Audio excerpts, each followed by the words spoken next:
একই ধারাবাহিকতায় আন্তর্জাতিক কমিউনিস্ট আন্দোলনে চীন সোভিয়েত বিভক্তি এবং তৎপরবর্তী বিশ্ব সমাজতান্ত্রিক ব্যবস্থার বিপর্যয়ের প্রেক্ষাপটে সমাজতন্ত্র অভিমুখী নূতন ধরনের বিপ্লবী পার্টি ও বামপন্থার উদ্ভব আমরা লক্ষ্য করি।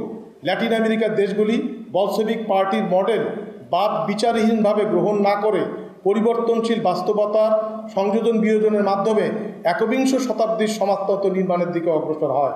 এক্ষেত্রে রণনীতি এবং রণকৌশলগত যুগ উপযোগী সংসার আনেন তারা। ব্রাজিলের কমিউনিস্ট পার্টি পাওলো ফ্রেইরের নিপীড়িতের শিক্ষা পদ্ধতি পেডাগোগি অব দ্য অপ্রেস এর আলোকে ভ্যানগার্ড পার্টি তত্ত্বকে অন্ধভাবে অনুসরণ না করে গণশিক্ষা আন্দোলন গড়ে তোলে। নিকারাগুয়া সান্দানিস্টরা তাদের বিপ্লবীর লড়াইয়ে মুক্তির ধর্মতত্ত্বের অনুসারী যাজকদের অংশীদার করে নেয়। গুয়েতেমালার রাজনৈতিক সংগঠন গরিবদের গেরিলা বাহিনী আর্মি অব দ্য পুয়ার আদিবাসীদের অন্তর্ভুক্ত করে এবং তাদেরকেও বিপ্লবের অন্যতম চালিকা শক্তিরূপে স্বীকৃতি দেয়।